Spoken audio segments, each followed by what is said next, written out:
আপনি কি জানেন, সবার ভাগ্যে শ্রীমদ্ ভগবদ্ গীতা শ্রবণ করা জোটে না, আর যারা এটি শোনেন তারা আর সাধারণ মানুষ থাকেন না। আপনি যদি এই ভিডিওটি দেখছেন তবে বুঝে নিন যে স্বয়ং ভগবান শ্রীকৃষ্ণই আপনাকে এখানে নিয়ে এসেছেন, কারণ তার কৃপা ও অনুপ্রেরণা ছাড়া কেউ গীতার এই দিব্য জ্ঞান লাভ করতে পারে না। আমি পূর্ণ বিশ্বাসের সাথে বলতে পারি, যদি আপনি শান্ত মনে এই ভিডিওটি শেষ পর্যন্ত দেখেন ও শোনেন, তবে আপনার চিন্তাধারা বদলে যাবে, আপনার সমস্ত ভয় দূর হবে এবং জীবনের প্রতি আপনার দৃষ্টিভঙ্গি সম্পূর্ণ পরিবর্তিত হবে। এটি কোনো সাধারণ গল্প নয়, এটি এমন এক জ্ঞান যা কঠিন সময়েও সঠিক পথ দেখায়। আমার নিজের অভিজ্ঞতা বলে, যদি আপনি প্রতিদিন সকালে এবং রাতে ঘুমানোর আগে গীতার এই সারমর্ম শোনেন, তবে আপনার মন থেকে নেতিবাচকতা স্বয়ংক্রিয়ভাবে দূর হয়ে যাবে এবং মন এক অদ্ভুত শান্তিতে ভরে উঠবে। এই রকম আরও গভীর ধর্মীয় জ্ঞান, গীতার অমূল্য বাণী ও ভগবান শ্রীকৃষ্ণের দিব্য উপদেশ পেতে এখনই মেসেজ অফ ধর্ম চ্যানেলটি সাবস্ক্রাইব করে নিন এবং পাশে থাকা বেল আইকনটি চাপতে ভুলবেন না, যাতে এমন পবিত্র বার্তা আপনার কাছে নিয়মিত পৌঁছে যায়। মনে রাখবেন, জ্ঞান যেমন ভাগ করে নিলে বাড়ে, তেমনি গীতার এই জ্ঞান যত বেশি মানুষের কাছে পৌঁছবে, ভগবান শ্রীকৃষ্ণের আশীর্বাদ এবং এই দিব্য জ্ঞানের আলো আপনার জীবনকে ততই আলোকিত করবে। আজ আমরা ভগবদ্ গীতা থেকে একটি অত্যন্ত চমৎকার কাহিনী আপনাদের সামনে তুলে ধরব। শুধুমাত্র এটি শুনলেই আপনি এমন এক প্রজ্ঞা লাভ করবেন যা হয়তো আপনি অন্য কোথাও পাননি। এই গল্পের মাধ্যমে আপনি জানবেন যে মৃত্যু ও ভগবানকে ভয় পায় এবং যার মৃত্যু যেখানে লেখা আছে সেখানেই হবে, কোনো শক্তিই তা আটকাতে পারে না। তাই বন্ধুরা, ভক্তি ও শ্রদ্ধার সাথে একবার জয় শ্রী রাধে কৃষ্ণে জপ করুন এবং পূর্ণ মনোযোগ দিয়ে এই দিব্য কাহিনীটি শুনতে শুরু করুন। এই কাহিনীটি মহাভারত এবং ভগবদ্ গীতার অন্তর্গত। একবার এক কাকের সাথে গরুরের খুব ভাব হলো। দুজনে একসাথে অনেকটা সময় কাটাতেন। তাদের বন্ধুত্ব এতটাই গভীর ছিল যে তারা একে অপরের কাছে কোনো গোপন কথা রাখতেন না। একদিন তারা নদীর তীরে একটি গাছের ডালে বসে গল্প করছিলেন। এমন সময় মৃত্যুর দূত অর্থাৎ যমদূত সেখান দিয়ে যাচ্ছিলেন। তিনি কাকটির দিকে তাকিয়ে একটু হাসলেন। গরুর এবং কাক যমদূতের এই হাসি উপেক্ষা করে নিজেদের গল্পে মগ্ন রইলেন। কিন্তু পরদিনও একই ঘটনা ঘটল। সেই যমদূত আবার সেখান দিয়ে গেলেন এবং কাকের দিকে তাকিয়ে হাসলেন। এবার কাকটির মনে সন্দেহ জাগল। সে গরুরকে বলল, বন্ধু, ওই যমদূত কালও আমার দিকে তাকিয়ে হেসেছিল, আজও হাসল। নিশ্চয়ই কোনো গণ্ডগোল আছে, মনে হচ্ছে আমার মৃত্যু খুব কাছে। গরুর তাকে বোঝালেন যে এটা নিছকই সমাপতন হতে পারে, ভয়ের কিছু নেই। এভাবে আরও 2-3 দিন কেটে গেল। যমদূত প্রতিদিন কাকের দিকে তাকিয়ে হাসতে লাগলেন। এখন কাকটি নিশ্চিত হয়ে গেল যে তার মৃত্যু আসন্ন। সে গরুরকে বলল, বন্ধু, আমি মরতে চাই না, কিন্তু এই যমদূত নিশ্চয়ই আর 2-1 দিনের মধ্যে আমার প্রাণ কেড়ে নেবে। সে রোজ আমার দিকে তাকিয়ে হাসে। গরুরও ভাবলেন, কাকের সন্দেহ হয়তো ঠিক। তিনি কাককে সান্ত্বনা দিয়ে বললেন, বন্ধু, চিন্তা করো না, আমি তোমাকে এখান থেকে এত দূরে নিয়ে যাব যে তুমি এই যমদূতকে আর দেখতেই পাবে না। গরুর কাকটিকে নিজের পিঠে বসিয়ে হাজার হাজার কিলোমিটার দূরে কৈলাস পর্বতে নিয়ে গেলেন। দুজনেই ভাবলেন, এবার আর ভয়ের কিছু নেই। কিন্তু কৈলাস পর্বতের একটি গুহায় পৌঁছানো মাত্রই তারা দেখলেন যমদূত সেখানে আগে থেকেই উপস্থিত। কাকটিকে দেখা মাত্রই তিনি তার দিকে একটি জম্পাস ছুঁড়ে দিলেন এবং মুহূর্তের মধ্যে কাকটির প্রাণ হরণ করলেন। গরুর অবাক হয়ে দাঁড়িয়ে রইলেন। তিনি যমদূতকে জিজ্ঞেস করলেন, আপনি ওকে মারলেন কেন?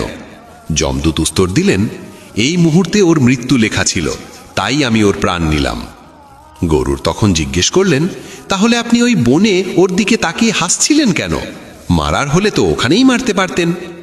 যমদূত উত্তর দিলেন, আসলে ওর মৃত্যু এই কৈলাস পর্বতেই লেখা ছিল, কিন্তু 4-5 দিন আগে ওকে ওই বনে দেখে আমি অবাক হয়ে ভাবছিলাম, এত অল্প সময়ে ও এখান পর্যন্ত পৌঁছাবে কি করে?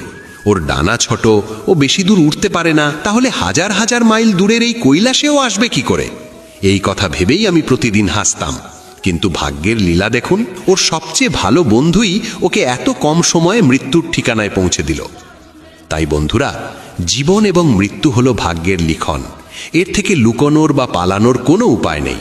যতদিন আপনার আয়ু আছে কেউ আপনাকে মারতে পারবে না, কিন্তু যখন মৃত্যু শিয়রে তখন হাজার চেষ্টা করেও কেউ আপনাকে বাঁচাতে পারবে না। তাই মৃত্যুকে ভয় পাবেন না, শুধু সকাল সন্ধ্যায় ঈশ্বরের ধ্যানে মগ্ন থাকুন। ঈশ্বর আমাদের সর্বদাই সাহায্য করেন, কারণ তাকে স্মরণ করলে মৃত্যুকেও জয় করা যায় বা তার ভয় কমে যায়। গীতা ও পুরাণে এই বিষয়ে একটি অত্যন্ত সুন্দর ও শিক্ষণীয় গল্প পাওয়া যায়। কনৌজ নগরে অজামিল নামে এক ব্রাহ্মণ বাস করতেন। তিনি ছিলেন শাস্ত্রজ্ঞ, বিনয়ী, সদাচারী এবং গুণী। তিনি ব্রহ্মচর্য পালন করতেন, সত্যবাদী ছিলেন এবং গুরু ও সাধুসন্তদের সেবা করতেন। একবার পিতার আদেশে তিনি বনে গিয়েছিলেন ফল, ফুল ও কুশ ঘাস সংগ্রহ করতে। ফেরার পথে তিনি দেখলেন এক মদ্যপ ব্যক্তি একটি গণিকার সাথে অশালীন অবস্থায় ঘুরে বেড়াচ্ছে। অজামিল তা দেখে নিজেকে সংবরণ করার চেষ্টা করলেন, কিন্তু কামবশের কাছে তার সংযম হার মানল। তিনি ধর্মপথ থেকে বিচ্যুত হলেন। সেই গণিকাকে খুশি করার জন্য তিনি তার পিতার সমস্ত সম্পদ ব্যয় করে ফেললেন এবং নিজের ধর্মপত্নীকে ত্যাগ করে ওই গণিকার সাথে বসবাস শুরু করলেন।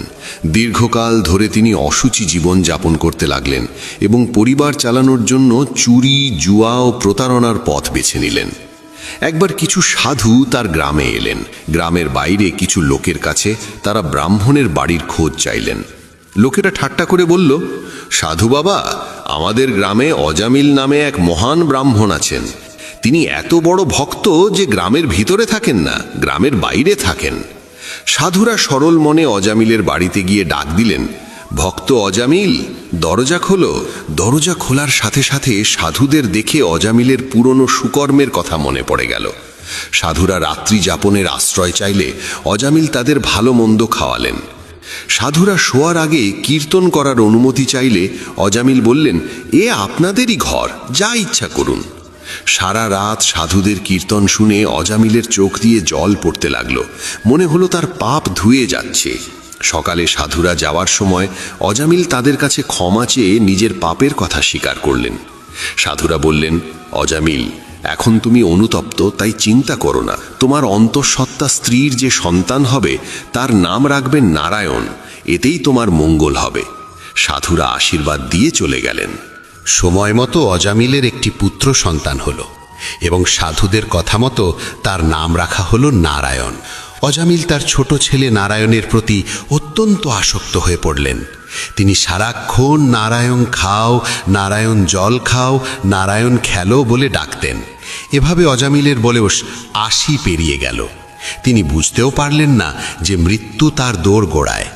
হঠাৎ একদিন তিনি দেখলেন ৩ জন ভয়ঙ্কর যমদূত তাকে নিতে আসছে। তাদের হাতে যমপাশ, চেহারা বিকট। ভয়ে অজামিল তার দূরে খেলতে থাকা ছোট ছেলেকে ডাকতে লাগলেন, নারায়ণ, নারায়ণ, আমাকে বাঁচাও। মৃত্যু পথযাত্রী অজামিলের মুখে প্রভুর নাম শুনে বিষ্ণুদূতেরা তৎক্ষণাৎ সেখানে উপস্থিত হলেন। যমদূতেরা যখন অজামিলের সূক্ষ্ম শরীর টেনে বের করার চেষ্টা করছিল, বিষ্ণুদূতেরা তাদের বাধা দিলেন। যমদূতেরা অবাক হয়ে বলল, আপনারা কে? ধর্মরাজ যমের কাজে বাধা দিচ্ছেন কেন? এই লোক মহাপাপী, এর শাস্তি প্রাপ্য। তখন বিষ্ণুদূতেরা হাসলেন এবং বললেন, তোমরা যদি ধর্মের সেবক হও তবে ধর্মের তত্ত্ব বলো।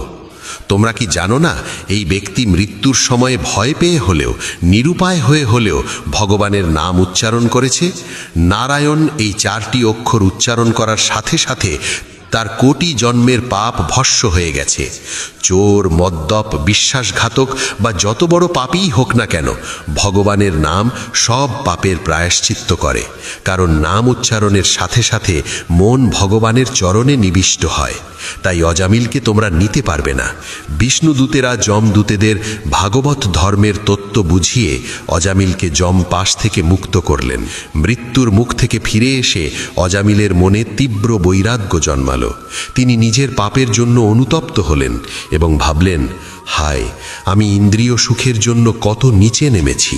আমার কুল, ধর্ম সব নষ্ট করেছি, কিন্তু ধন্য সেই প্রভুর নাম যা আমাকে নরক থেকে বাঁচালো। আমি যদি ছেলেকে ডাকার ছলে নাম না নিয়ে সত্যিই ভক্তিভরে নারায়ণকে ডাকতাম, তবে না জানি কি ফল পেতাম।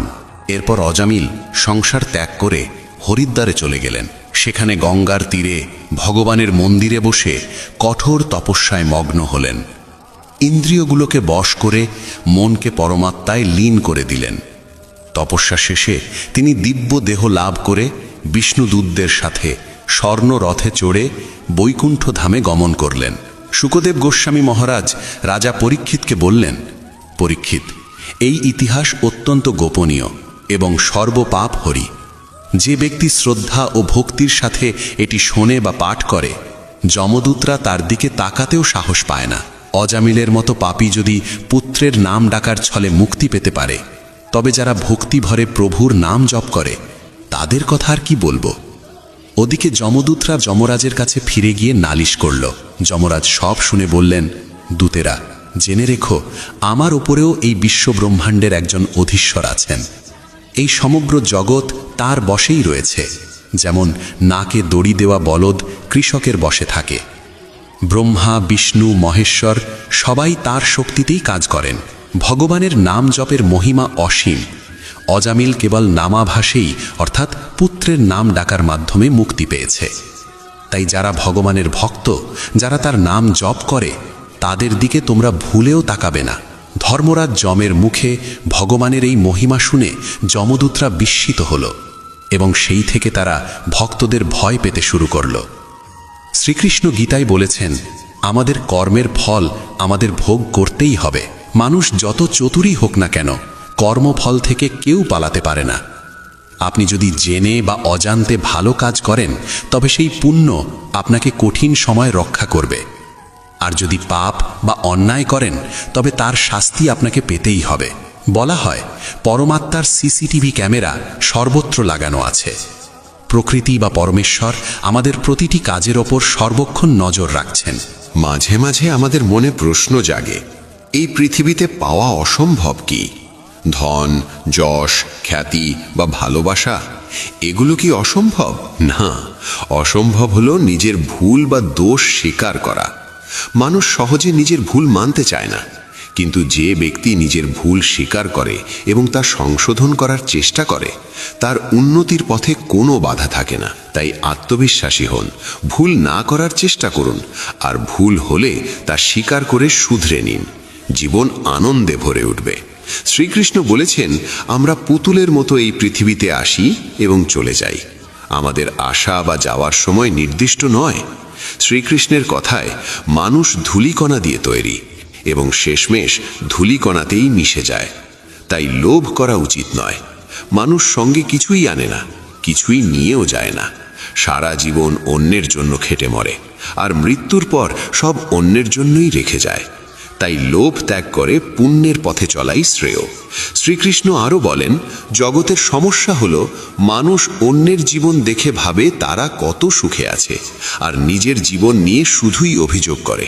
কিন্তু মনে রাখবেন, প্রত্যেকের জীবনেই কোনো না কোনো সমস্যা আছে। অন্যের দিকে তাকানো বন্ধ করে নিজের কর্মে মনোযোগ দিন, কারণ কর্ম ভালো হলে সব ভালো হবে। অহেতুক দুশ্চিন্তা না করে ধৈর্য ধরুন। যা হওয়ার তা হবেই, তা আমাদের নিয়ন্ত্রণে নেই। আমাদের নিয়ন্ত্রণে আছে কেবল আমাদের কর্ম। জীবন গঠনে চিন্তা এবং কর্ম উভয়ই গুরুত্বপূর্ণ। শুধু ভাবলে কাজ হবে না, আবার না ভেবে কাজ করলেও হবে না। গাছ কাটতে হলে যেমন কুঠারের ঘাস সঠিক জায়গায় দিতে হয়, তেমনি চিন্তা ও কর্মের সঠিক সমন্বয়েই সাফল্য আসে। ভগবান শ্রীকৃষ্ণ বলেছেন, আত্মা অমর, দেহ নশ্বর, বালির মতো যা একদিন মাটিতে মিশে যাবে। কিন্তু আত্মাকে কেউ হত্যা করতে পারে না, আগুনের দহন করতে পারে না, জল ভেজাতে পারে না। শ্রীকৃষ্ণ আরও বলেছেন, তুমি তোমার জীবনের রচয়িতা। তুমি যেমন বীজ বুনবে তেমনই ফল পাবে। কঠোর পরিশ্রমের মাধ্যমেই তুমি তোমার কাঙ্ক্ষিত লক্ষ্যে পৌঁছতে পারো। অনেকেই বড় কিছু হওয়ার স্বপ্ন দেখে, কিন্তু পরিশ্রম করে না, তাই তারা কিছুই পায় না। নিজের জীবনের কারিগর নিজেই হন।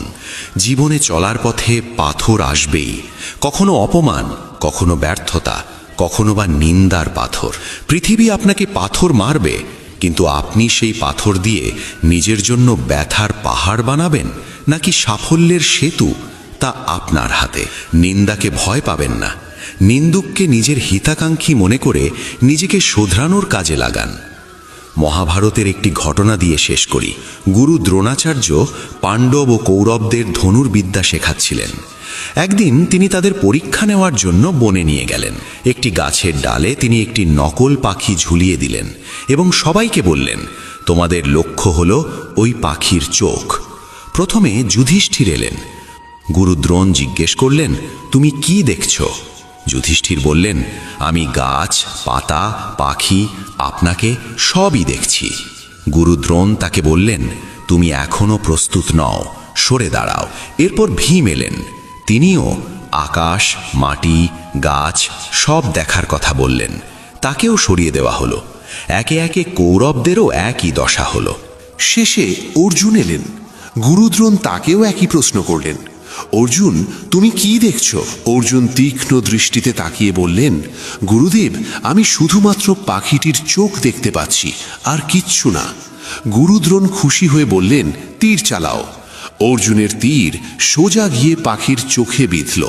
এ থেকে আমরা শিখি, সফল হতে হলে লক্ষ্যের প্রতি অবিচল মনোযোগ থাকতে হয়। ভগবান শ্রীকৃষ্ণ বারবার গীতায় বলেছেন, যে ব্যক্তি সত্য জ্ঞান অর্জন করে সে পরম সিদ্ধি লাভ করে, জন্ম মৃত্যুর চক্র থেকে মুক্ত হয় এবং আর মৃত্যুলোকের বন্ধনে আবদ্ধ থাকে না। যখন ভগবান নিজেই এই কথাটি এতবার বলেছেন, তখন নিঃসন্দেহে এটি জীবনের এক গভীরতম সত্য। এই জ্ঞানের মহিমা বোঝাতে গিয়ে ভগবান শ্রীকৃষ্ণ বলেন, হে অর্জুন, এই জ্ঞানে স্থিত হলে মানুষ আমারই মতো স্বভাব লাভ করে। সে আর সৃষ্টির শুরুতে পুনর্জন্ম লাভ করে না, আবার প্রলয়ের সময়েও কোনো ব্যাকুলতায় আক্রান্ত হয় না। এই প্রকৃতিকেই মাতৃজনী হিসাবে জানতে হবে। ভগবান বলেন, হে ভরতবংশীয়, জল, অগ্নি, বায়ু, পৃথিবী, আকাশ, মন, বুদ্ধি ও অহংকার, এই 8 উপাদানে গঠিত আমার জড় প্রকৃতিই সমস্ত সৃষ্টির জননী, আর আমি ব্রহ্মরূপে চেতন বীজ প্রতিষ্ঠা করি। জড় ও চেতনের এই মিলন থেকেই সমস্ত চর ও অচর প্রাণীর জন্ম হয়। ভাবলে বুঝবে, আমাদের থেকে যদি চেতনা কেড়ে নেওয়া হয়, আমরা নিস্তেজ হয়ে যাব। জীবিত ও মৃতের মধ্যে পার্থক্য একমাত্র এই চেতনারই। ভগবান শ্রীকৃষ্ণ বলেন, সমস্ত প্রাণীকে ধারণকারী এই জড় প্রকৃতিই মা, আর আত্মারূপী বীজ প্রতিষ্ঠাকারী ব্রহ্ম, অর্থাৎ স্বয়ং কৃষ্ণই পিতা।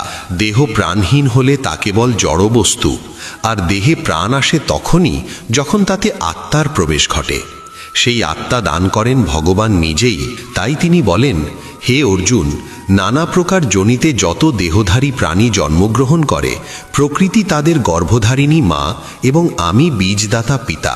এরপর ভগবান বোঝাচ্ছেন কিভাবে চেতন আত্মা জড় প্রকৃতির সঙ্গে বন্ধনে আবদ্ধ হয়। প্রকৃতির গুণ 3টি, সত্ত্বগুণ, রজগুণ ও তমগুণ। এই 3 গুণই ভৌতিক প্রকৃতি থেকে উৎপন্ন এবং এদের কারণেই অবিনাশী আত্মা নশ্বর দেহের সঙ্গে আবদ্ধ হয়ে পড়ে। দেহ নষ্ট হয়, কিন্তু আত্মার বিনাশ নেই। এই হলো আত্মা ও দেহের সম্পর্ক। এই 3 গুণই আসলে আত্মার জন্য এক এক ধরনের বন্ধন। সত্ত্বগুণও বন্ধন বটে, কিন্তু তা অন্য গুণের তুলনায় বিশুদ্ধ হওয়ায় জীবকে পাপ থেকে মুক্ত করে এবং আত্মাকে আলোকিত করে। আত্মা আমাদের মধ্যেই বিরাজমান, কিন্তু অজ্ঞানতার কারণে আমরা তাকে উপলব্ধি করতে পারি না। সত্ত্বগুণ আমাদের অজ্ঞানতা দূর করে নিজের আত্মার সঙ্গে আমাদের পরিচয় করিয়ে দেয়। তবে যেহেতু সত্ত্বগুণও এক ধরনের বন্ধন, তাই এই গুণের প্রভাবে মানুষ সুখ ও জ্ঞানের অহংকারে আবদ্ধ হয়ে পড়ে। রজগুণ সম্পর্কে ভগবান বলেন, হে কুন্তিপুত্র, কামনা ও লোভ থেকেই রজগুণের উৎপত্তি। ইচ্ছা ও আকাঙ্ক্ষার কারণেই মানুষের মধ্যে এই গুণ সক্রিয় হয় এবং এর ফলে জীব সাকাম কর্মে আবদ্ধ হয়, অর্থাৎ কর্ম করার সময় ফলের প্রত্যাশা করা। রজগুণই আমাদের এই ফলের বন্ধনে বেঁধে রাখে। অল্প কিছু মানুষ ছাড়া প্রায় সমগ্র বিশ্বই ফলকর্মের বন্ধনে আবদ্ধ, আর এর মূল কারণ এই রজগুণ। তমগুণ সম্পর্কে ভগবান বলেন, দেহের প্রতি মোহ ও অজ্ঞতা থেকেই তমগুণের জন্ম। এই গুণের প্রভাবে জীব উদাসীনতা, আলস্য ও নিদ্রায় আচ্ছন্ন হয়। তমগুণ থেকেই আসে অচেতনতা ও অবিবেচনা। এই 3 গুণই বন্ধন। সত্ত্বগুণ মানুষকে সুখ ও সত্য অনুসন্ধানের পথে নিয়ে যায়। রজগুণ মানুষকে ফলের আকাঙ্ক্ষা সহ কর্মে আবদ্ধ করে, আর তমগুণ মানুষের জ্ঞানকে আচ্ছন্ন করে তাকে অবিবেক ও প্রমাদের দিকে ঠেলে দেয়। প্রমাদ মানে এমন অবস্থা যেখানে মানুষ নেশাগ্রস্ত বা উন্মত্তের মতো আচরণ করে। ভগবান শ্রীকৃষ্ণ বলেন, হে ভরতবংশীয় অর্জুন, যখন রজগুণ ও তমগুণ হ্রাস পায় তখন সত্ত্বগুণ বৃদ্ধি পায়। আবার সত্ত্বগুণ ও রজগুণ কমলে তমগুণ বাড়ে এবং তমগুণ ও সত্ত্বগুণ কমলে রজগুণ প্রবল হয়। প্রত্যেক গুণই অন্য দুই গুণকে দমন করে নিজেকে প্রাধান্য দিতে চায়। তাই যখনই তুমি কিছু ভাবছ, কিছু করছো বা করতে যাচ্ছ, তখন নিজেকে প্রশ্ন করতে পারো, এই মুহূর্তে কোন গুণটি আমার উপর প্রভাব বিস্তার করছে। এই গুণ চেনার উপায় বোঝাতে গিয়ে ভগবান বলেন, যখন দেহের 9টি দ্বারে জ্ঞানের আলো প্রকাশ পেতে শুরু করে তখন বুঝতে হবে সত্ত্বগুণ প্রবল হয়েছে। আমাদের দেহের এই 9টি দ্বার হল 2টি চোখ, 2টি কান, 2টি নাসারন্ধ্র, মুখ, গুদা ও উপস্থ। এই দ্বারগুলোর মাধ্যমেই আমরা বহির্জগতের সঙ্গে যুক্ত হই। যখন এই সব দ্বারে জ্ঞানের দীপ্তি ফুটে ওঠে তখন জানবে সত্ত্বগুণ বৃদ্ধি পাচ্ছে। হে অর্জুন, যখন লোভ, ফলের আকাঙ্ক্ষা ও চঞ্চলতার কারণে ভোগের প্রতি অস্থির আকর্ষণ বাড়ে তখন বুঝতে হবে রজগুণ সক্রিয় হয়েছে। আর যখন কেউ অলসভাবে বসে থাকতে আনন্দ পায়, নিজের অজ্ঞতাতেই সুখ খুঁজে নেয়, মোহের কারণে কর্তব্য পরিত্যাগ করে বা উন্মত্ত আচরণে লিপ্ত হয়, তখন জানবে তার মধ্যে তমগুণ বৃদ্ধি পাচ্ছে। তমগুণ মানেই চরম অবিবেক, যেখানে সঠিক ও ভুলের পার্থক্য করার ক্ষমতাই লুপ্ত হয়ে যায়। ভগবান বলেন, মৃত্যুকালেও মানুষের কর্মফলের সম্পূর্ণ হিসাব হয় এবং মরণের সময় যে চেতনা মানুষ বহন করে তার উপরেই নির্ভর করে জীবের পরবর্তী গতি। সেই কারণেই যে ব্যক্তি সত্ত্বগুণের প্রাধান্যে দেহ ত্যাগ করে সে তার উত্তম কর্মের ফলে নির্মল স্বর্গলোক লাভ করে। সেই স্বর্গলোক এমন এক স্থান যেখানে সর্বত্র পবিত্রতা বিরাজমান, যেখানে উত্তম তত্ত্ব অর্থাৎ ভগবানের জ্ঞান উপলব্ধি করা হয় এবং যেখানে সত্ত্বগুণের প্রভাব প্রবল। সেখানে চারদিকে কেবল জ্ঞান আর জ্ঞানীর উপস্থিতি থাকে। মৃত্যুলোকের মতো অজ্ঞতা বা অজ্ঞানী মানুষের কোনো অস্তিত্ব সেখানে নেই। অন্যদিকে অন্তিম মুহূর্তে যদি কোনো মানুষ রজগুণের আধিক্যের মধ্যে দেহত্যাগ করে তবে সে কর্মফলের আকাঙ্ক্ষায় আবদ্ধ মানুষের মধ্যেই পুনর্জন্ম লাভ করে। যেমন কর্ম তেমন ফল, এই চিরন্তন নিয়ম কখনো বদলায় না।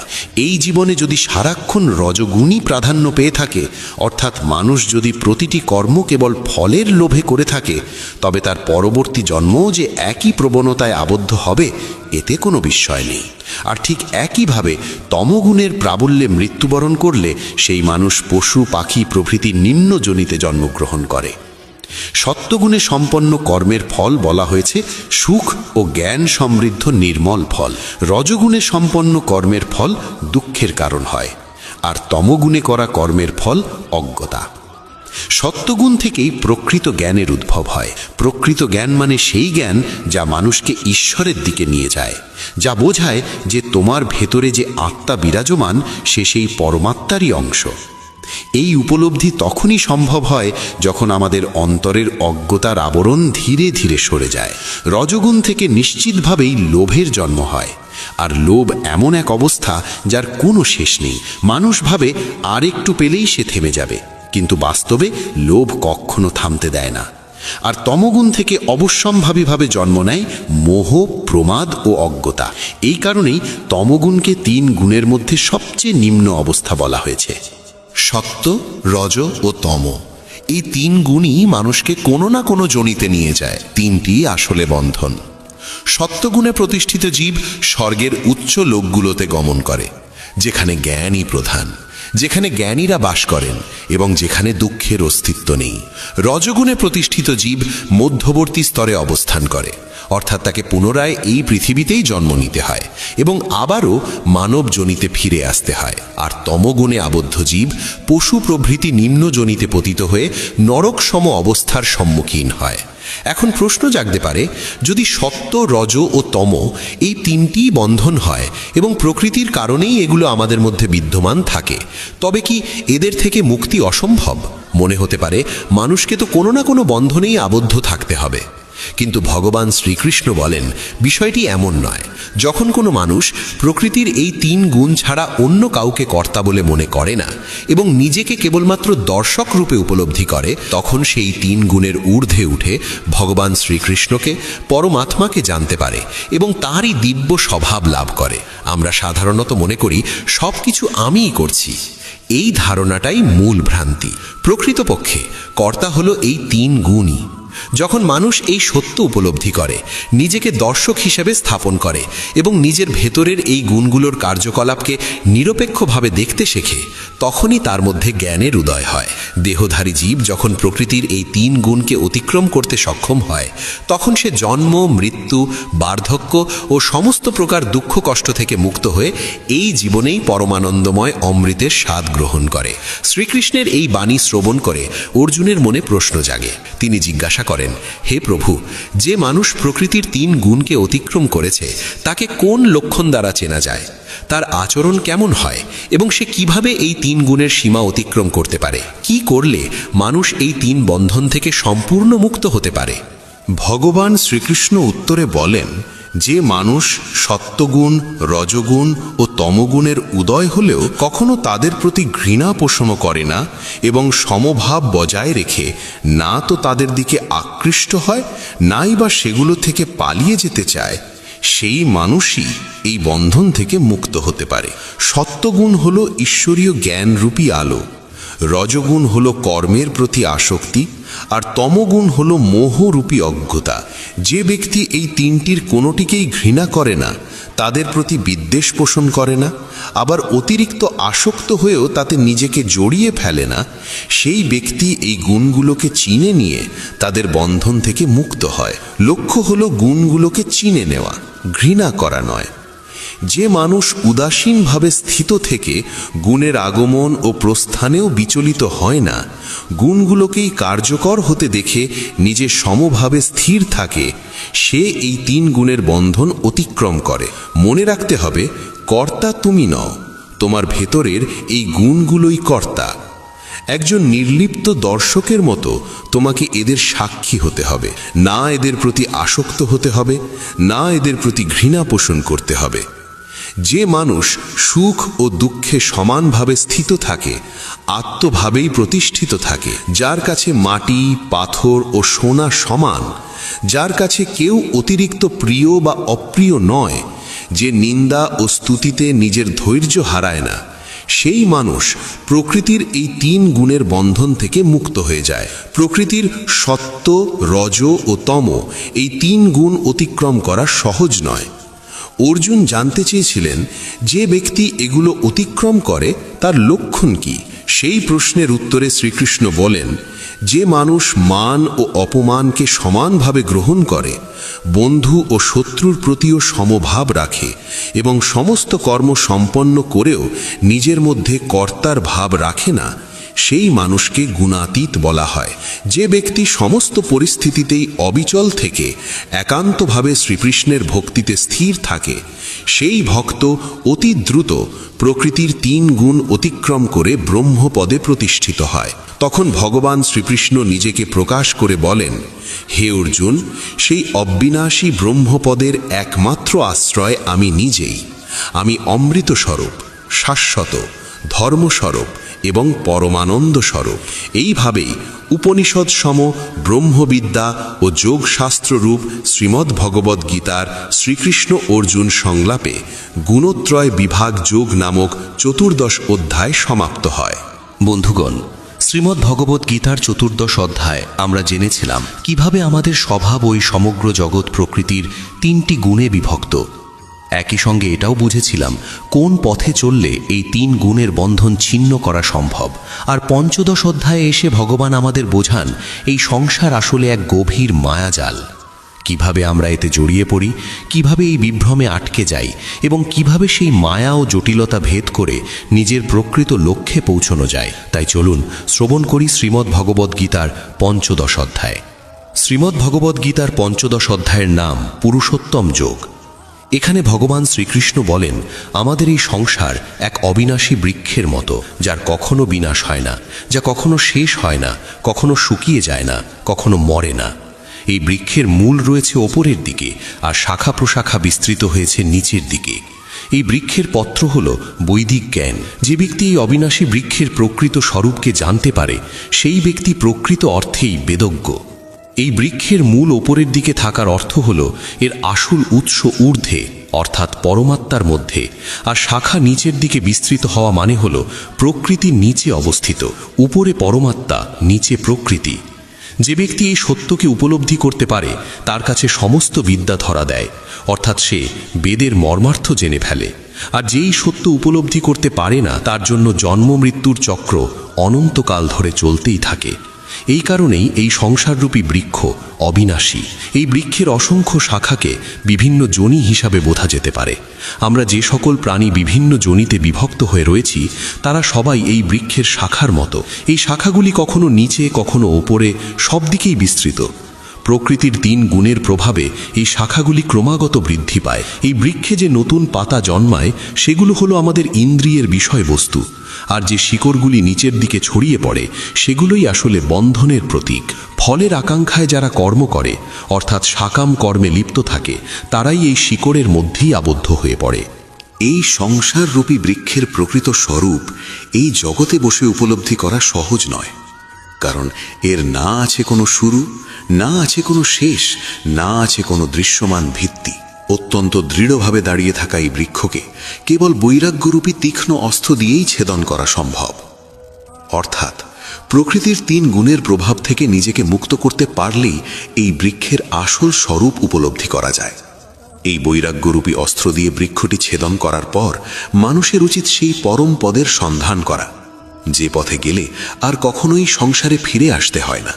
ভগবান শ্রীকৃষ্ণ বলেন, হে অর্জুন, তখন মানুষের উচিত সেই পরমাত্মার শরণাগত হওয়া, যার থেকেই এই আদি অন্তহীন সংসাররূপী বৃক্ষের উৎপত্তি ও বিস্তার। যতক্ষণ না এই সংসাররূপী বৃক্ষ ছেদন হয় ততক্ষণ ভগবানের পথে অগ্রসর হওয়া সম্ভব নয়।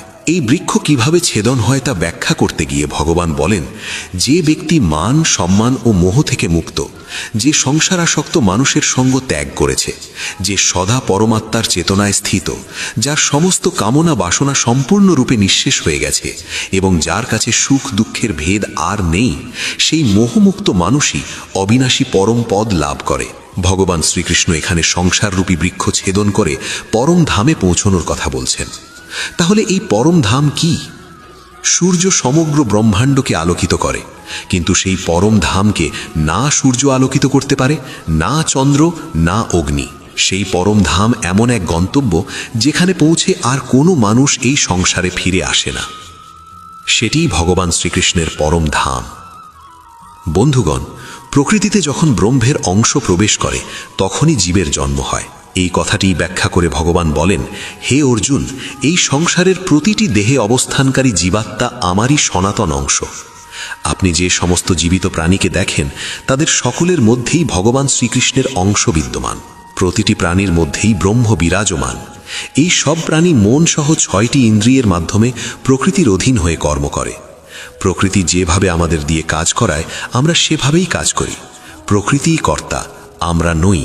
এই কারণেই যখন আমরা ভগবানের পরম ধাম লাভের পথে অগ্রসর হই তখন আমাদের অন্তরের ব্রহ্ম সেই মহাব্রহ্মের সঙ্গে একীভূত হয়ে যায়, যার সে অংশ। আর তাই সে আর কখনো পৃথিবীতে ফিরে আসে না। যতদিন দেহে প্রাণ আছে ততদিন আত্মা দেহের মধ্যে অবস্থান করে। দেহের সময় শেষ হলে আত্মাকে অন্য দেহ গ্রহণ করতে হয়। কিন্তু কোন ভিত্তিতে এই নতুন দেহ লাভ হয়? ভগবান শ্রীকৃষ্ণ বলেন, 6 ইন্দ্রিয়ের মাধ্যমে করা কর্মের যে সংস্কার সৃষ্টি হয় সেই সংস্কার নিয়েই আত্মা এক দেহ ত্যাগ করে অন্য দেহে প্রবেশ করে। ঠিক যেমন বাতাস এক স্থান থেকে গন্ধ গ্রহণ করে অন্য স্থানে নিয়ে যায়, তেমনি আত্মা সংস্কার বহন করে নিয়ে যায়। আমরা যা করি, যা ভাবি, সব কিছুরই হিসাব রাখা হয়।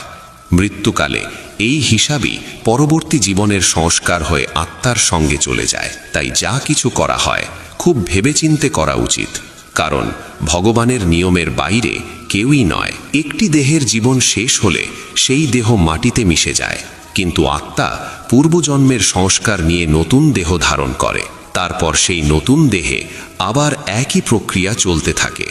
এইভাবে অন্য দেহে অবস্থান করে জীবাত্মা কান, চোখ, ত্বক, জিহ্বা, নাক ও মনের সাহায্যে বিষয় ভোগ করতে থাকে এবং আবার শোনা, দেখা, খাওয়ার মতো ক্রিয়াকলাপে লিপ্ত হয়ে নতুন কর্ম ও নতুন হিসাব গড়ে তোলে।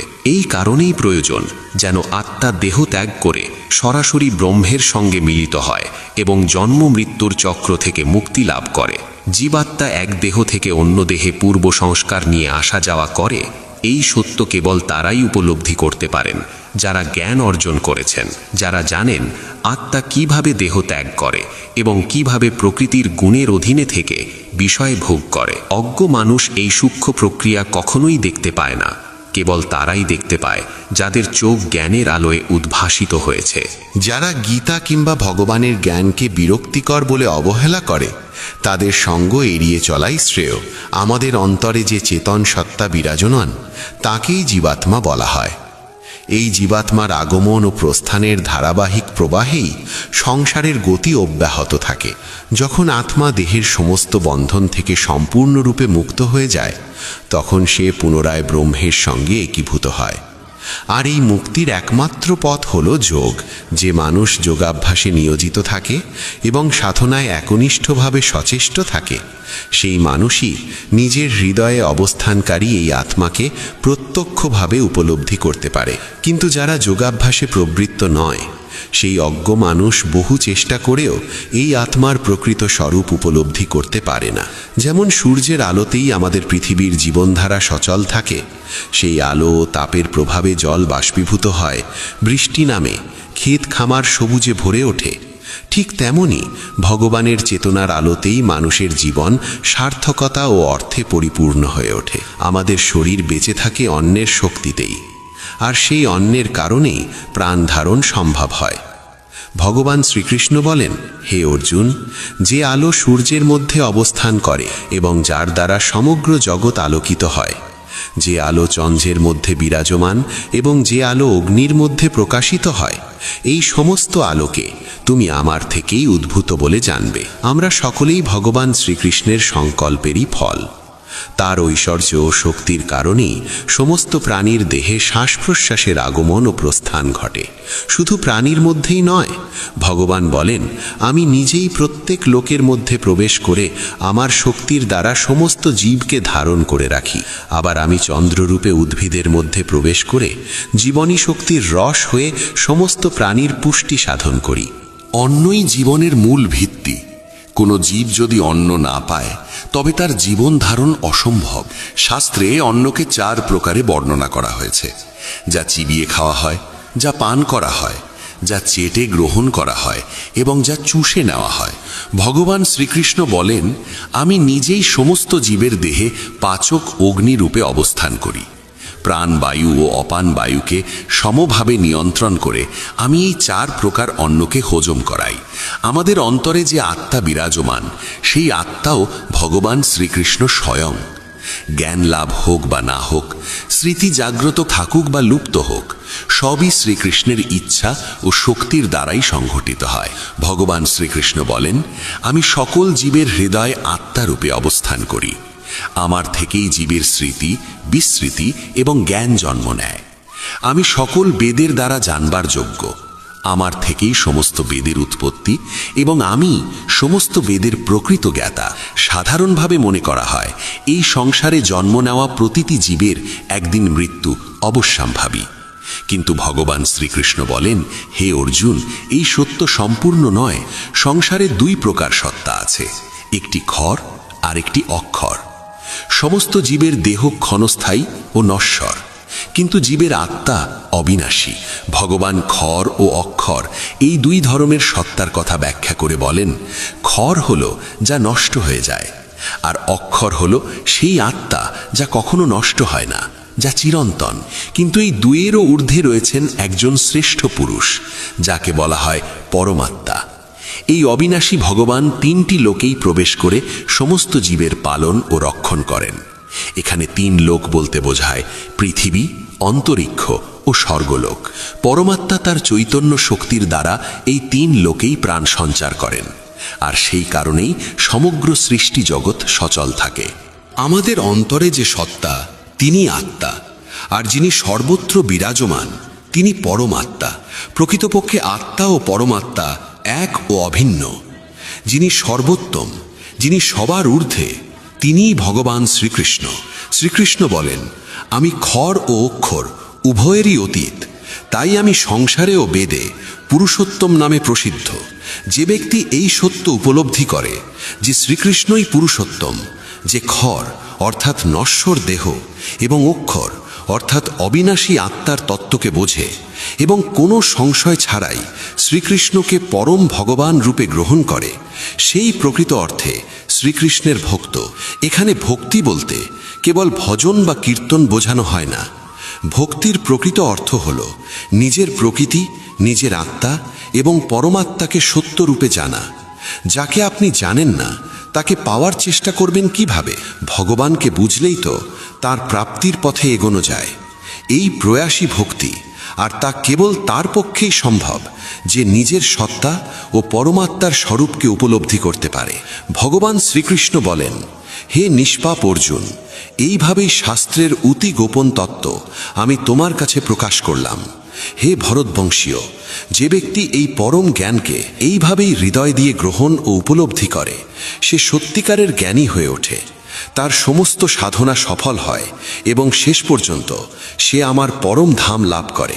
এইভাবেই উপনিষদ, ব্রহ্মবিদ্যা ও যোগশাস্ত্র রূপ শ্রীমদ্ ভগবদ্ গীতার শ্রীকৃষ্ণ অর্জুন সংলাপে পুরুষোত্তম যোগ নামক পঞ্চদশ ও ত্রয়োদশ অধ্যায় ও সম্পূর্ণ হল। বন্ধুগণ, যদি আপনাদের এই উপস্থাপনাটি ভালো লেগে থাকে তবে মন্তব্যে জয় শ্রী রাধে কৃষ্ণ লিখে জানাবেন এবং এমনই অনুপ্রেরণামূলক ভাবগম্ভীর ভিডিও পেতে আমাদের চ্যানেলটি সাবস্ক্রাইব করে রাখবেন। জয় শ্রী রাধে কৃষ্ণ। শ্রীকৃষ্ণ বলেন, পরিস্থিতি যাই হোক না কেন অভিযোগ করার পরিবর্তে কৃতজ্ঞ থাকুন। জীবন সবসময় বদলাতে থাকে, আর কখনো কখনো একটি সিদ্ধান্তের মূল্য অনেক বেশি হয়। চোখের সমুদ্র থেকে ঝরে পড়া মুক্তগুলো অমূল্য হয়, কিন্তু দুনিয়া সেগুলোরও দাম লাগিয়ে দেয়। পরিবর্তনে ভয় পাওয়া আর সংঘর্ষে ঘাবড়ে যাওয়া মানুষের সবচেয়ে বড় কাপুরুষতা। জীবনের সবচেয়ে বড় শিক্ষক হলো সময়। সময় যা শেখায় তা আর কেউ শেখাতে পারে না। একবার যদি বিশ্বাস ভেঙে যায় তবে তা আর জোড়া লাগে না। যা চোখের জলের কারণ হয় তা কখনো আমাদের হতে পারে না। দুনিয়া বদলাতে থাকে, চরিত্র বদলায়, পরিস্থিতি বদলায়, আর যখন ইচ্ছা পূরণ হয় না তখন মানুষ ভগবানকেও বদলে ফেলে। জীবনে ধোঁকা খাওয়াটাও জরুরি, কারণ বাবা মা আমাদের হাঁটতে শেখান, কিন্তু সতর্ক থাকতে আমাদের নিজেদেরই শিখতে হয়। স্বর্গে সব কিছু আছে কিন্তু মৃত্যু নেই। গীতায় সব কিছু আছে কিন্তু মিথ্যে নেই। দুনিয়াতে সব কিছু আছে কিন্তু মানুষের মনে শান্তি নেই। আমার কাছে সব কিছু আছে কিন্তু ধৈর্য নেই। আমি না তো খুশি কিনতে পারি, না দুঃখ বেচতে পারি, তবুও প্রতিদিন রোজগার করতে যাই। বৃষ্টিতে স্নান করা সহজ, কিন্তু আমরা প্রতিদিন স্নান করার জন্য বৃষ্টির ওপর নির্ভর করতে পারি না। কখনো ভয় পেয়ে কোনো সিদ্ধান্ত নেবেন না, আর একবার সিদ্ধান্ত নেওয়ার পর ভয় পাবেন না। সমস্যা না থাকলে মানুষ কখনো খুশির দাম বোঝে না। কোনো বন্ধু জন্ম থেকে হয় না, কোনো শত্রুও জন্ম থেকে হয় না। তারা আমাদের অহংকার, শক্তি আর ব্যবহার থেকে তৈরি হয়। মহাভারত এই কথার প্রমাণ যে যখন আপনজনেরা সীমা অতিক্রম করে তখন তাদের বিরুদ্ধে অস্ত্র তোলাও ধর্ম হয়ে দাঁড়ায়। প্রতি বছর দিওয়ালির আগে একজন ভাঙাড়িওয়ালা আসা উচিত, যে শুধু জিনিসপত্রই নয়, মন এবং পুরনো স্মৃতিগুলোও পরিষ্কার করে দেবে। ঠিকানা সঠিক ছিল কিন্তু মানুষ বদলে গেছে, এটাই দুনিয়ার সত্যি। কিছু মানুষ আমাদের ছুঁয়ে দিয়ে বদলে যায়, আর কিছুর সাথে দেখা হয়ে গোটা জীবনটাই বদলে যায়। একা থাকা ভুল মানুষের সাথে থাকার চেয়ে অনেক ভালো। কষ্ট খুব সস্তা, সবাই এটা বিনামূল্যে বিলিয়ে দেয়। শান্ত থাকুন, সঠিক সময় আসবে। ভগবানকে ধন্যবাদ জানান যে তিনি আপনাকে দুঃখ সহ্যকারীদের মধ্যে রেখেছেন, দুঃখ প্রদানকারীদের মধ্যে নয়। নিজের অধিকারের জন্য নির্লজ্জ হন, কারণ পৃথিবীতে লাজুক লোকেরাই সবচেয়ে বেশি ঠকে। বইয়ের অনুরাগী হন, জীবনে কখনো হোঁচট খাবেন না। নিজের স্বপ্ন নিজে পূরণ করুন, অন্য কাউকে জিজ্ঞাসা করে নয়। ভাগ্য লিফটের মতো, যে কোনো সময় থেমে যেতে পারে, কিন্তু পরিশ্রম সিঁড়ির মতো, যা সব সময় ওপরে নিয়ে যায়। যে ব্যক্তি এগিয়ে যায় সে কারো ক্ষতি করে না, কিন্তু যে অন্যকে নিচে ফেলে সে কখনো এগোতে পারে না। ভুল করতে ভয় পাবেন না, চেষ্টা করতে থাকুন। এই দুনিয়ায় কোনো শক্তি আপনাকে আটকাতে পারবে না, শুধু আপনার নিজের আলস্য ছাড়া। আপনার কাছে দুটিই বিকল্প আছে, হয় অজুহাত দেখান অথবা নিজের স্বপ্নের পিছু ধাবা করুন। যখন সাহস ভাঙতে শুরু করে তখন মনে রাখবেন, পরিশ্রম ছাড়া সিংহাসন পাওয়া যায় না। যদি আপনার মধ্যে জেদ আর পরিশ্রমের আগুন থাকে, তাহলে লোকের টিটকিরি একদিন প্রশংসায় বদলে যাবে। সব সময় বড় স্বপ্ন দেখুন, যদি চাঁদ নাও পান তাতে কি হয়েছে, আকাশ পর্যন্ত তো পৌঁছাবেন। অহংকার করবেন না, ভাগ্য যে কোনো সময় বদলে যেতে পারে। আয়না সব সময় একই থাকে, শুধু ছবিটা বদলাতে থাকে। আশা আর বিশ্বাসের একটা ছোট বীজও খুশির বড় ফলের চেয়ে বেশি শক্তিশালী হয়। দুনিয়াটা অদ্ভুত, এটা অসফল লোকেদের নিয়ে মজা করে আর সফল লোকেদের দেখে হিংসা করে। দুর্বল হবেন না, যে কেউ আপনাকে ভেঙে ফেলতে পারে, বরং এতটাই শক্তিশালী হন যে আপনাকে ভাঙার চেষ্টা করবে সে নিজেই যেন ভেঙে যায়। দিন রাত নিজের কাজকে ভালোবাসুন। যারা বড় কাজ করে তারা শুরুতে সাধারণ হয় না। যা আপনাকে আটকাচ্ছে তা হলো আপনার নিজের চিন্তা। এই দুনিয়ায় সব কিছু সম্ভব, শুধু নিজের ওপর বিশ্বাস রাখুন। সমস্যা আপনাকে ভাঙার জন্য আসে না, শক্তিশালী করার জন্য আসে। দুনিয়া কম শোনে, বেশি দেখে, তাই কথা কম, কাজ বড় করুন। কঠিন পরিশ্রম ভাগ্য বদলে দিতে পারে। যতক্ষণ আপনি কাজের, ততক্ষণ লোকেরা আপনাকে ভালোবাসবে। দেশলাইয়ের কাঠি প্রদীপ জ্বালানোর পর ফেলে দেওয়া হয়, মানুষকেও ততক্ষণই মনে রাখা হয় যতক্ষণ সে কোনো কাজের। কম বয়সে পাওয়া সুখ কখনো বুদ্ধিমান বানায় না, কিন্তু কম বয়সে পাওয়া দুঃখ জীবনের আসল জ্ঞান দিয়ে যায়। যেখানে গাছ আর জল থাকবে সেখানে সবুজ থাকবে। জীবনেও যদি সরলতা আর সংস্কার থাকে তাহলে শান্তি মিলবে। শ্রীকৃষ্ণ বলেন, প্রত্যেকেরই নিজের শক্তি আর দুর্বলতা থাকে। মাছ জঙ্গলে দৌড়তে পারে না, আর সিংহ জলে রাজা হতে পারে না। বাবা মা ভগবানের চেয়েও বড়, কারণ ভগবান সুখ আর দুঃখ দুটোই দেন, কিন্তু বাবা মা শুধু সুখ দিতে চান। অহংকার ভালো সম্পর্ককেও ভেঙে দেয়। যেমন এক ফোঁটা লেবুর রস 1000 লিটার দুধ নষ্ট করে দিতে পারে। একটা ভাঙা ফুল আর ফুটতে পারে না, কিন্তু মজবুত ডালে নতুন ফুল অবশ্যই ফুটতে পারে। সময় হলো সবচেয়ে বড় মাপকাঠি, যা খারাপ সময়ে আপনজনদের আসল ওজনটা জানিয়ে দেয়। কিছু সম্পর্ক ভাড়ার বাড়ির মতো হয়, যত সাজান না কেন সেগুলো আপনার হয় না। এক ফোঁটা জ্বর গরম তাওয়ার ওপর পড়লে নষ্ট হয়ে যায়, কিন্তু যদি মুক্তোর ভেতরে ঢুকে যায় তবে তা উজ্জ্বল হয়ে ওঠে। মন বলে হার মেনে নাও, কিন্তু আত্মা বলে আর একবার চেষ্টা করো। প্রতিদিন, প্রতি মুহূর্তে শুধু এক পা এগিয়ে চলো, সাফল্য তোমার পায়ে এসে পড়বে। কোনো ব্যক্তিকে শুধু তার 1-2টি ভুল কাজের ভিত্তিতে সারা জীবনের জন্য খারাপ মনে করা ঠিক নয়। প্রায়শই পরিস্থিতি ভুল হয়, মানুষ নয়। পরিবার হোক বা সমাজ, তার সাফল্য নির্ভর করে আপসি বোঝাপড়া, শান্তিপূর্ণ আলোচনা এবং একে অপরের মতামতের প্রতি সম্মানের ওপর। যে ব্যক্তি ধৈর্য আর তপস্যার সাথে কর্ম করে সেই পৃথিবীতে আলো ছড়াতে সক্ষম হয়। সময় আর পরিস্থিতি যে কোনো সময় বদলাতে পারে, তাই কাউকে অপমান করবেন না বা কাউকে ছোট ভাববেন না। সময় খুব শক্তিশালী, যেমন সূর্য ধীরে ধীরে উচ্চতায় পৌঁছায়, তেমনি প্রত্যেক ব্যক্তির উত্থান সময়ের সাথে হয়। জীবনে যতই বড় বাধা আসুক না কেন, একদিন তা অবশ্যই বদলাবে। নিজেকে অতিরিক্ত চাপে ফেলবেন না এবং প্রতিটি পরিস্থিতির ধৈর্য সহকারে মোকাবেলা করুন। দয়ালু হওয়া একটি গুণ, কিন্তু একে দুর্বলতা ভাববেন না। একজন সচ্চা বন্ধু সেই যে আপনার অতীতকে বোঝে, আপনার ভবিষ্যতের ওপর বিশ্বাস রাখে এবং আপনি যেমন আপনাকে সেভাবেই গ্রহণ করে। বন্ধুত্বে অপার শক্তি থাকে। সুদামার কাছে শারীরিক বল ছিল না, কিন্তু তার প্রেম শ্রীকৃষ্ণকে তার পা ধুয়ে দিতে বাধ্য করেছিল। সত্য ও সততার জয় নিশ্চিত। জোর করে কিছু পাওয়া যায় না। যদি কোনো জিনিস আপনার কাছ থেকে কেড়ে নেওয়া যায় তবে তা কখনো আপনার ছিলই না। যে ব্যক্তি বিশ্বাসঘাতকতা ও যন্ত্রণা সহ্য করার পরেও সত্য ও সততার সাথে নিজের কর্তব্য পালন করে সে ভগবানের প্রিয় হয়, আর তার জয় নিশ্চিত। চিন্তা নয়, চিন্তন করুন। শ্রীকৃষ্ণ বলেন, চিন্তা করো না, চিন্তন করো, কারণ চিন্তা আমাদের চিতার দিকে নিয়ে যায় আর চিন্তন আমাদের পরম লক্ষ্যের কাছে পৌঁছে দেয়। প্রত্যেক ব্যক্তির জীবনে উত্থান পতন আসে, কিন্তু আমাদের চিন্তা ও দৃষ্টিভঙ্গি আমাদের এগিয়ে যেতে সাহায্য করে। ইতিবাচক চিন্তা, লক্ষ্য নির্ধারণ এবং ধ্যানের মাধ্যমে আমরা হতাশা কাটিয়ে উঠতে পারি। জীবন একটি যাত্রা, এবং থেমে যাওয়ার পরিবর্তে এগিয়ে চলা আবশ্যক। যখন অর্জুন কুরুক্ষেত্রের যুদ্ধে নিজের ভাই, গুরু এবং পরিচিতদের সামনে দেখলেন, তখন তিনি চিন্তায় ডুবে গিয়েছিলেন এবং নিজের লক্ষ্য ভুলে গিয়েছিলেন। তখন ভগবান শ্রীকৃষ্ণ অর্জুনকে গীতার উপদেশ দিয়েছিলেন, যা তার চিন্তা দূর করে এবং তিনি নিজের কর্তব্য বুঝতে পারেন। এই জন্য কানহা বলেন, চিন্তা করো না, মনন করো, ইতিবাচকতার সাথে জীবন যাপন করো এবং প্রতিটি দিনকে নতুন শুরু হিসাবে ভাবো। যে শক্তি তোমার ভেতরে আছে তা যে কোনো চ্যালেঞ্জের মোকাবিলা করতে পারে। শুধু হাসতে থাকো আর এগিয়ে চলো। ভগবান যাদেরকে উচ্চতায় পৌঁছাতে চান তাদের প্রথমে কঠিন পরীক্ষার মধ্যে দিয়ে নিয়ে যান, কিন্তু যে ধৈর্য আর বিশ্বাস ধরে রাখে সে নিজের লক্ষ্যে অবশ্যই পৌঁছায়। যদি তিনি গাছের ডালে ঘুমিয়ে থাকা পাখিকে পড়তে না দেন, তাহলে তিনি তোমাকে কিভাবে পড়তে দেবেন? শুধু বিশ্বাস রাখো, সঠিক সময় এলে তুমি যা আশা করো তার চেয়েও বেশি পাবে। নিজের ওপর বিশ্বাস রাখো। তোমার স্বপ্নের কথা কেউ ভাবে না, সবাই নিজের ভবিষ্যৎ গড়তে ব্যস্ত, তাই অন্যের ওপর নির্ভর করো না। একা চলার সাহস রাখো, ধৈর্য ও আত্মবিশ্বাস হারিও না। যিনি তোমার ভাগ্য লিখেছেন তিনি ব্রহ্মাণ্ডের সবচেয়ে বড় লেখক। আমরা প্রায়ই ভাবি যে লোকেরা কি বলবে, কিন্তু কখনো কি ভেবেছি যে ভগবান কি বলবেন?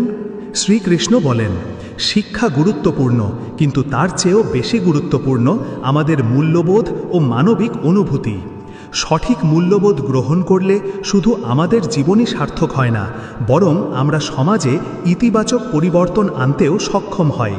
তাই নিজের মূল্যবোধকে সম্মান করো এবং সেগুলোকে অগ্রাধিকার দাও। শ্রীকৃষ্ণ বলেন, ধৈর্য ধরো, সময় প্রত্যেকের জীবন বদলে দেয়। প্রতিটি পরিস্থিতির জন্য একটি নির্দিষ্ট সময় থাকে। যা আজ কঠিন মনে হচ্ছে কাল তা সহজ হয়ে যাবে। যা আজ বেদনাদায়ক মনে হচ্ছে কাল তা খুশির কারণ হতে পারে। এটা সম্ভব, কিন্তু এটা তখনই সম্ভব যখন তুমি নিজের মনকে স্থির ও ধৈর্যশীল রাখবে। নিজের কর্ম করে যাও। সময় সব সময় এক রকম থাকে না, এটি বদলাতে থাকে, এবং যারা এই পরিবর্তনকে বোঝে তারাই সত্যিকারের শান্তি পায়। যখন জীবনে কঠিন সময় আসে তখন মানুষ প্রায়ই অধৈর্য হয়ে পড়ে। সে মনে করে যে এটাই তার স্থায়ী অবস্থা, কিন্তু তা নয়। রাতের পর দিন আসে আর বৃষ্টির পর বসন্ত ফেরে, ঠিক সেভাবেই সৎ খারাপ সময়ও কেটে যায়।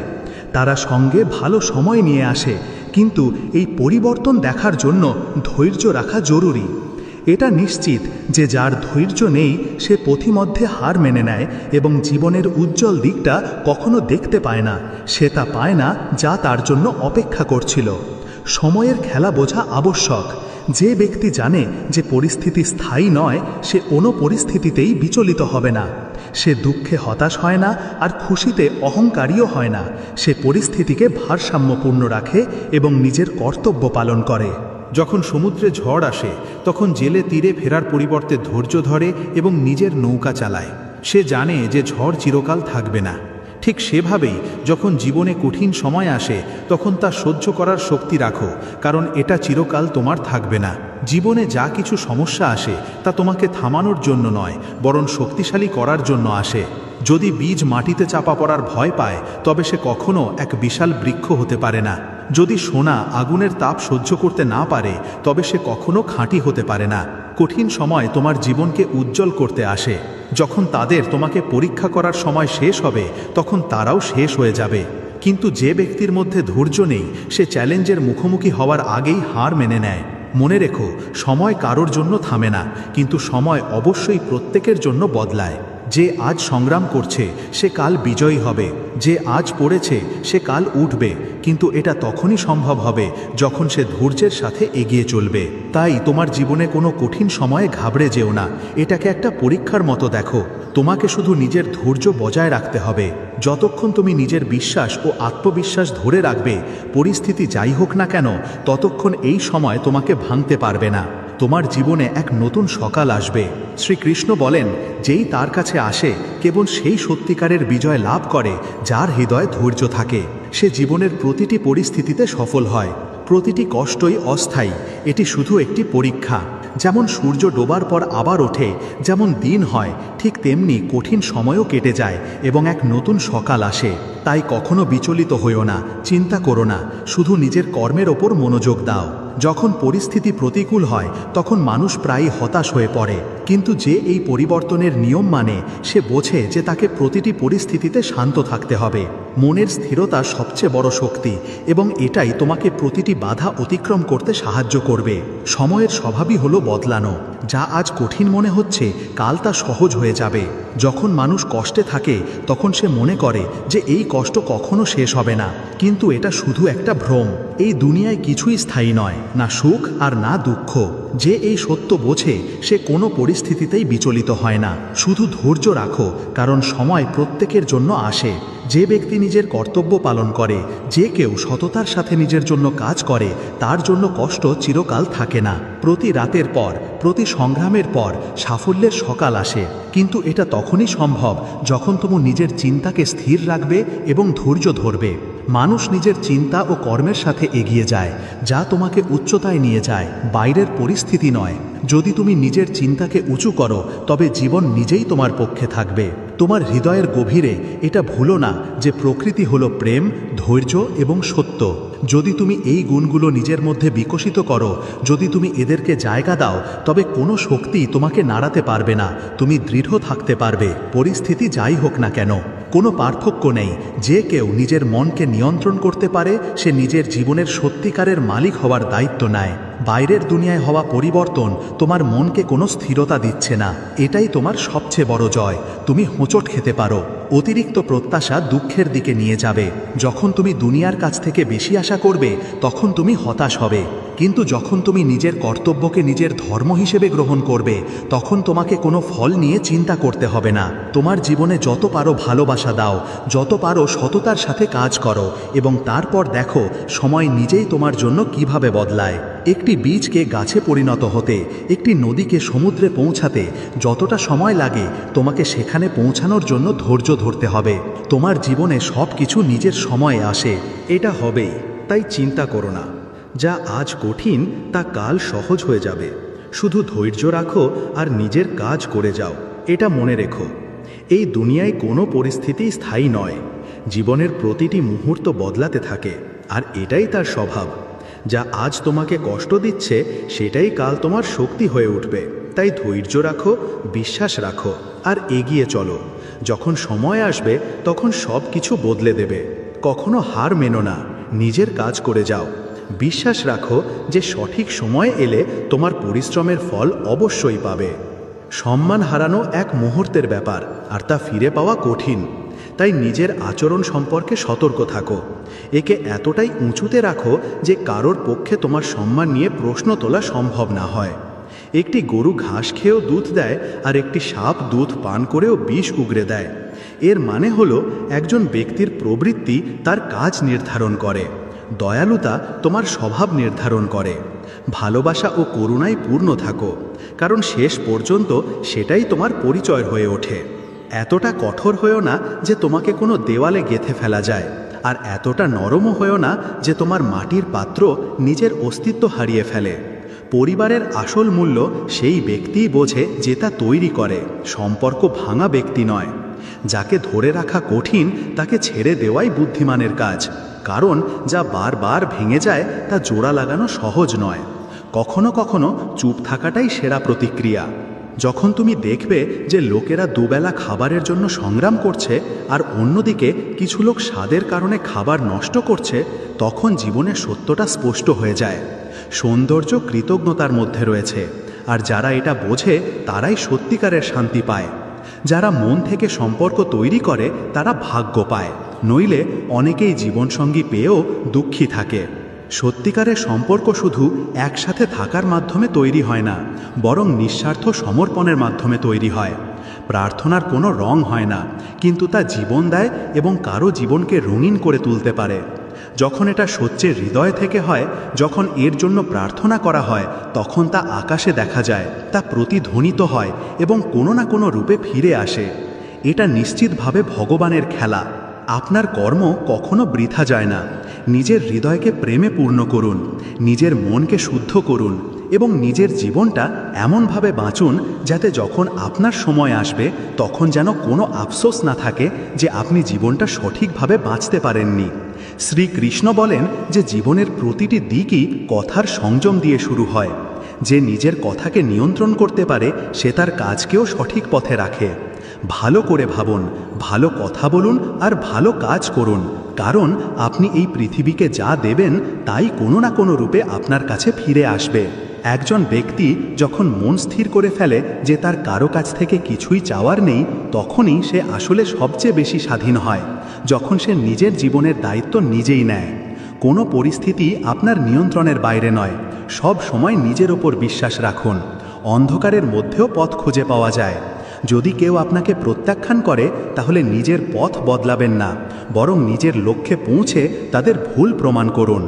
আগেকার দিনে মানুষ মন থেকে কথা বলতো, কিন্তু এখন তারা নিজেদের মেজাজ আর প্রয়োজন অনুসারে কথা বলে।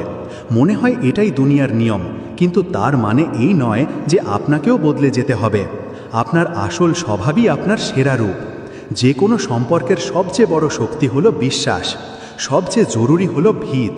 যদি সেটাই ভেঙে যায় তবে সম্পর্কটা শুধু একটা আপোষ হয়ে থেকে যায়।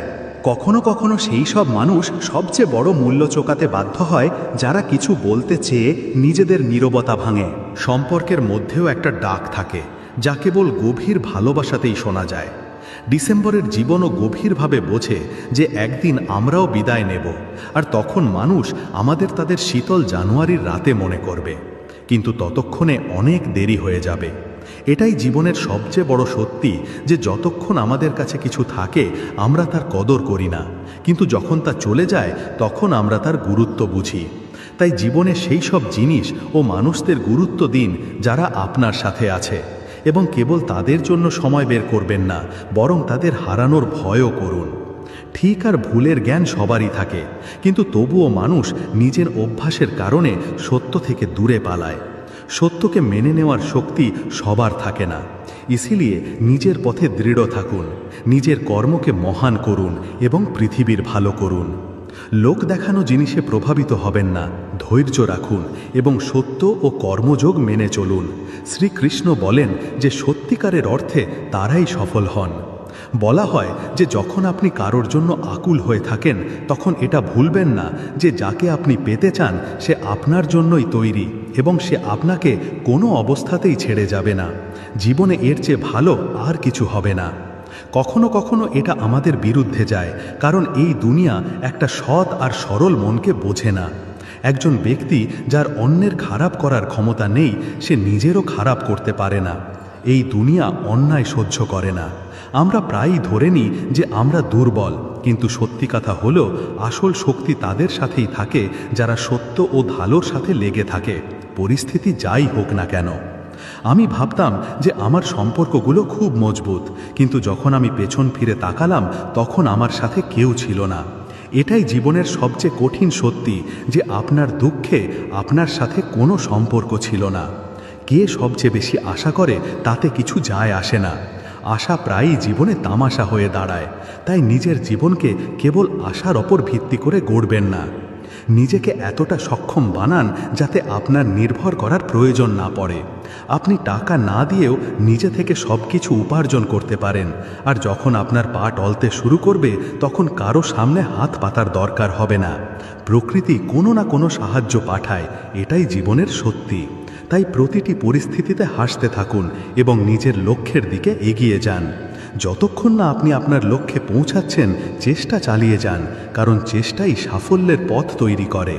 একজন মা তার ঘামে ভিজে যান আর একজন বাবা রোদে পুড়ে যান যাতে তাদের সন্তান ভালোবাসায় বড় হতে পারে। তাই সে যেন তার বাবা মায়ের ত্যাগ বোঝে এবং তাদের সম্মান করে। সৌন্দর্য কেবল একটি দৃষ্টিভঙ্গি। কেউ কাদাতেও পদ্ম দেখতে পায়, আর কেউ চাঁদের মতো জীবনে কেবল ডাক খুঁজে বেড়ায়। কেবল তারাই যারা ভালোটা দেখে তারাই সত্যিকারের সুখ পায়।